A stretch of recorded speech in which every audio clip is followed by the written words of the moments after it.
আসসালামু আলাইকুম। বাংলার সংবাদে সবাইকে স্বাগত জানাচ্ছি। আমি নাইম ফাথুম মুবিন। সংবাদ শিরোনাম। বাংলাদেশের সর্বশেষ গুরুত্বপূর্ণ আপডেট সংবাদে আপনাকে স্বাগত। শুরুতেই সংবাদ শিরোনাম, পরে বিস্তারিত। প্রথমেই জানাবো আমাদের হাতে থাকা সর্বশেষ গুরুত্বপূর্ণ সবথেকে তাজা আপডেট সংবাদ। ডক্টর জাহিদ ইস্যুতে ভারতীয় ভারপ্রাপ্ত হাই কমিশনারকে পররাষ্ট্র মন্ত্রণালয়ে তলব। ঢাকায় নিযুক্ত ভারতের ভারপ্রাপ্ত হাই কমিশনার পাওয়ান রারেকে পররাষ্ট্র মন্ত্রণালয় তলব করেছে বাংলাদেশ সরকার। গতকাল বাংলাদেশের প্রধানমন্ত্রী তারেক রহমানের তথ্য উপদেষ্টা ডক্টর জাহিদুর রহমানকে দিল্লিতে ঢুকতে দেওয়া হয়নি, তাকে দেশে পাঠিয়ে দেওয়া হয়েছে এই ঘটনায়। তাই ভারতের ডেপুটি হাই কমিশনার পাওয়ান রারেকে পররাষ্ট্র মন্ত্রণালয়ে তলব করা হয়েছে। জানা গেছে যে তাকে ডেকে নিয়ে তারপর প্রতিবাদ জানানো হতে পারে। এরপর জানাবো, বেনজিরকে ফেরানোর প্রক্রিয়া শুরু করেছে দুদক, বললেন আক্তারুল। সাবেক পুলিশের মহাপরিদর্শক আইজিপি বেনজির আহমেদকে বাংলাদেশে ফিরে আনার প্রক্রিয়া শুরু হয়েছে বলে জানিয়েছে দুদকের উপপরিচালক জনসংযোগ মোহাম্মদ আক্তারুল ইসলাম। তিনি বলেছেন, ইতিমধ্যেই তাকে ফেরানোর প্রক্রিয়া শুরু হয়েছে।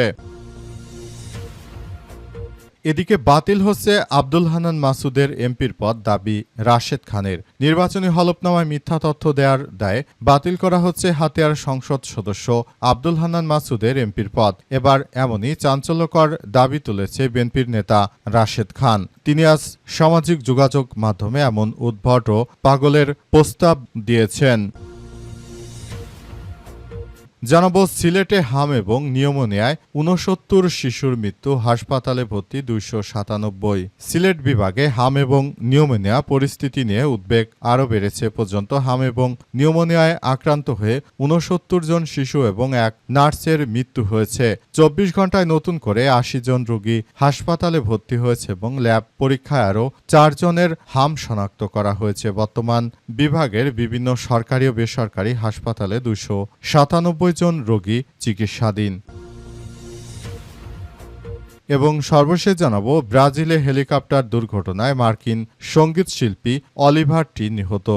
ব্রাজিলের রিও ডি জেনেরিওতে দুটি হেলিকপ্টারের সংঘর্ষে জনপ্রিয় মার্কিন পপ সঙ্গীত শিল্পী ও ইন্টারনেট ব্যক্তিত্ব অলিভার টি নিহত হয়েছে।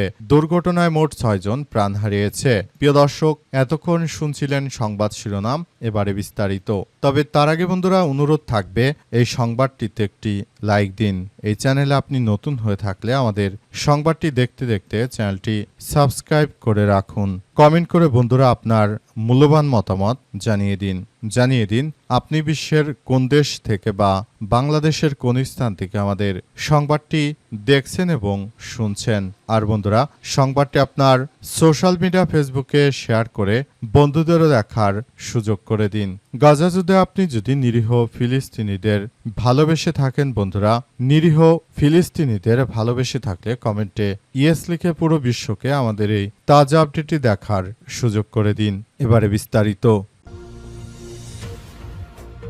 ডক্টর জাহিদ ইস্যুতে ভারতীয় ভারপ্রাপ্ত হাই কমিশনারকে পররাষ্ট্র মন্ত্রণালয়ে তলব। ঢাকায় নিযুক্ত ভারতের হাই কমিশনার বা ডেপুটি কমিশনার পাওয়ান রারেকে পররাষ্ট্র মন্ত্রণালয়ে তলব করেছে বাংলাদেশ সরকার। পররাষ্ট্র মন্ত্রণালয়ের নির্বাচক সূত্র কালবেলাকে এই তথ্য নিশ্চিত করেছেন। সূত্র জানায় যে প্রধানমন্ত্রী তারেক রহমানের উপদেষ্টা ডক্টর জাহিদুর রহমান দিল্লির ইন্দিরা গান্ধী আন্তর্জাতিক বিমানবন্দরে প্রবেশে বাধার ঘটনায় এই তলব করা হয়েছে। পররাষ্ট্র মন্ত্রণালয়ের সূত্রগুলো বলছে যে ভারতের ভারপ্রাপ্ত হাই কমিশনারকে ডেকে নিয়ে বাংলাদেশ গভীর উদ্বেগ ও প্রতিবাদ জানাতে পারে। উল্লেখ্য, ১৪ জুন সন্ধ্যায় জাহিদুর রহমান দিল্লিতে অনুষ্ঠিত একটি আন্তর্জাতিক বৈঠকে যোগ দিতে গিয়েছিলেন। তবে ইমিগ্রেশন জটিলতার কারণে দিল্লিতে ঢুকতে দেওয়া হয়নি তাকে। পরে প্রধানমন্ত্রীর উপদেষ্টা দিল্লিতে না গিয়ে কলম্বো হয়ে ঢাকায় ফিরেছেন। তিনি কূটনৈতিক পাসপোর্টে ভ্রমণ করেননি বলে জানা গেছে।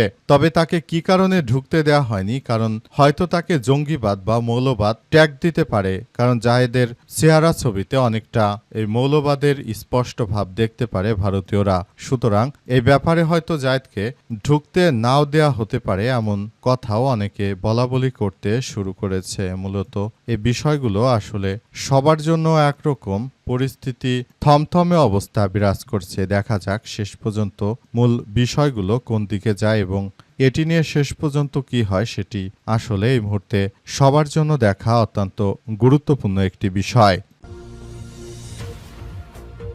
বেনজিরকে ফেরানোর প্রক্রিয়া শুরু করেছে দুদক, বললেন আক্তারুল। বেনজিরকে দেশে পাঠানোর বিষয়ে বাংলাদেশকে চিঠি দিল আমিরাত। সাবেক পুলিশের মহাপরিদর্শক আইজিপি বেনজির আহমেদকে ফিরে আনার প্রক্রিয়া শুরু হয়েছে বলে নিশ্চিত করেছে দুদকের পরিচালক মোহাম্মদ আক্তারুল ইসলাম। তিনি বলেছেন, ইতিমধ্যেই তাকে ফেরানোর প্রক্রিয়া শুরু হয়েছে। শীঘ্রই আরব আমিরাত সরকারকে অনুরোধ করা হবে এবং চিঠি পাঠিয়েছে তারা।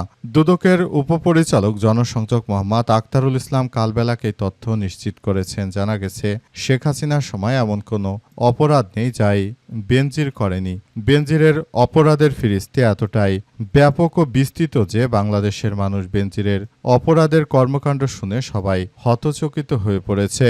দেশের সাধারণ জনগণ মনে করে যে এই বেনজিরের মতো কুখ্যাত সন্ত্রাসী যারা রয়েছে তাদেরকে আসলে অবশ্যই দেশে ফেরত আনা এই মুহূর্তে অনেক বেশি প্রয়োজন।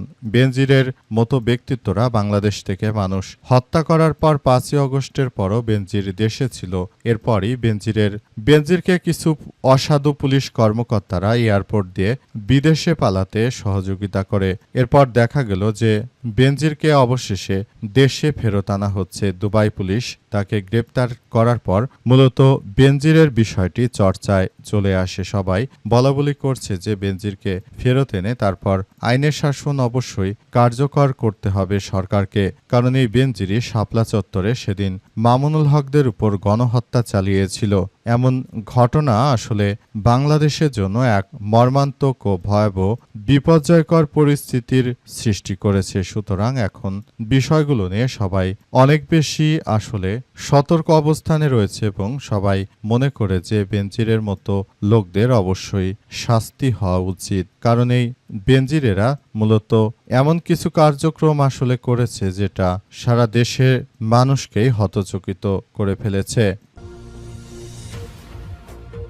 বাতিল হচ্ছে হান্নান মাসুদের এমপি পদ, দাবি রাশেদ খানের। হলফনামায় মিথ্যা তথ্য দেওয়ার অপরাধে বাতিল করা হচ্ছে আব্দুল হান্নান মাসুদের এমপির পদ। সম্প্রতি একটি টেলিভিশন টকশোতে অংশ নিয়ে হলফনামায় অসত্য তথ্য উল্লেখ করার বিষয়টি স্বীকার করেছে হাতিয়ার এমপি আব্দুল হান্নান মাসুদ। ভবিষ্যতে ব্যবসা বাণিজ্য আয়কর রিটার্ন দিতে সুবিধা হবে বলে অসত্য তথ্যের ভিত্তিতে হলফনামায় হান্নান মাসুদকে তার আইনজীবী করার পরামর্শ দিয়েছেন বলে মাসুদ জানিয়েছে। যদিও তিনি দাবি করেছেন তার স্থাবর সম্পদ নাই, তার মানে তার হলফনামায় দেওয়া তথ্য সম্পূর্ণ মিথ্যা। হলফনামায় মিথ্যা তথ্যের বিষয়ে 11ই আগস্ট 2025 তারিখে নির্বাচন কমিশন আবুল ফজল সানাউল্লাহ সাংবাদিকদের বলেন, কোনো প্রার্থী হলফনামায় মিথ্যা তথ্য দিলে ভোটের পরেও তদন্ত করবে নির্বাচন কমিশন। এক্ষেত্রে সত্যতা মিললে বাতিল হবে প্রার্থিতা, চলে যাবে সংসদ সদস্য বা এমপির পদ। এটি নির্দিষ্টভাবে বিধান আরপিওতে সন্নিবেশ করা হয়েছে। আমি হান্নান মাসুদের অতীতে যেসব তথ্য দিয়েছি সব নাকি মিথ্যা, তা হান্নান মাসুদের হলফনামায় দেওয়া তথ্য বিশ্লেষণ করে জানা যাবে। তিনি হলফনামায় মিথ্যা তথ্য দিয়েছেন বলে এমন কথা বলছে রাশেদ খান। অথচ রাশেদ খান একবারও বলছে না যে বিএনপির ধর্মমন্ত্রী যে 2200 কোটি টাকা তিনি ব্যাংক থেকে নিয়ে তারপর আর ফেরত দেননি, এসব কথা কখনো বলছে না এই দালালগুলো শুধুমাত্র এনসিপির নেতাদের বিরুদ্ধে নানাবিধ লেখালেখি করে। তাছাড়া বিএনপির নেতাদের দুর্নীতি সম্পর্কে লেখার কোনো মুরদ নেই। সিলেটে হাম এবং নিউমোনিয়ায় 69 শিশুর মৃত্যু, হাসপাতালে ভর্তি 297 জন। সিলেট বিভাগে হাম এবং নিউমোনিয়া পরিস্থিতি নিয়ে গভীর উদ্বেগ প্রকাশ করা হয়েছে। পর্যন্ত হাম ও নিউমোনিয়া আক্রান্ত হয়ে 69 শিশু এবং এক নার্সের মৃত্যু হয়েছে। গত 24 ঘন্টায় নতুন করে 80 জন রোগী হাসপাতালে ভর্তি হয়েছে এবং ল্যাব পরীক্ষা আরও 4 জন হাম শনাক্ত হয়েছে। বর্তমানে বিভাগের বিভিন্ন সরকারি বেসরকারি হাসপাতালে 269 জন রোগী চিকিৎসা রয়েছে। সিলেট বিভাগীয় স্বাস্থ্য পরিচালক ডাক্তার মাহবুবুল আলম কালবেলাকে বিষয়টি নিশ্চিত করেছেন। দুপুর 1টায় স্বাস্থ্য অধিদপ্তর সিলেট বিভাগীয় কার্যালয়ের প্রতিবেদন সূত্র থেকে জানা গেছে, চলতি বছরের 1 জানুয়ারি থেকে পর্যন্ত সিলেট বিভাগে মোট 322 জন হাম শনাক্ত হয়েছে। আক্রান্তদের মধ্যে সুনামগঞ্জে সর্বোচ্চ 177 জন, সিলেটে 105 জন, হবিগঞ্জে 24 জন এবং মৌলভীবাজারে 16 জন রয়েছে। হবিগঞ্জে আক্রান্তদের মধ্যে 2 জন রুবেলা রোগীও শনাক্ত করা হয়েছে। গত ২৪ ঘন্টায় সন্দেহভাজন হামলে নতুন করে ৮০ জন রোগী বিভিন্ন হাসপাতালে ভর্তি হয়েছে। এর মধ্যে শহীদ শামসুদ্দিন আহমেদ হাসপাতালে ২৭ জন, Sylhet MAG Osmani medical college হাসপাতালে ২৯ জন, উইমেন্স মেডিকেল কলেজ হাসপাতালে ১ জন, কানাইঘাট উপজেলা স্বাস্থ্য কমপ্লেক্সে ১ জন, মৌলভীবাজার জেলা সদর হাসপাতালে ৫ জন রয়েছে। সারা দেশ জুড়ে এমন অসংখ্য হামের রোগী ছড়িয়ে পড়েছে। মূলত বিএনপি সরকার আসার পরও তারা হাম প্রতিহত করতে সম্পূর্ণরূপে ব্যর্থ হয়েছে। তাদের এই ব্যর্থতার কারণে মূলত নতুন করে এক ভয়াবহ বিপর্যয়ের মধ্যে পড়েছে বাংলাদেশ। নতুন করে এই সমস্যাগুলো আসলে সমাধান এই মুহূর্তে অত্যন্ত জরুরি হয়ে পড়েছে। বিষয়গুলোকে খুবই গুরুত্ব সহকারে দেখভাল করা হচ্ছে বলে এমন কথাই উল্লেখ করা হয়েছে।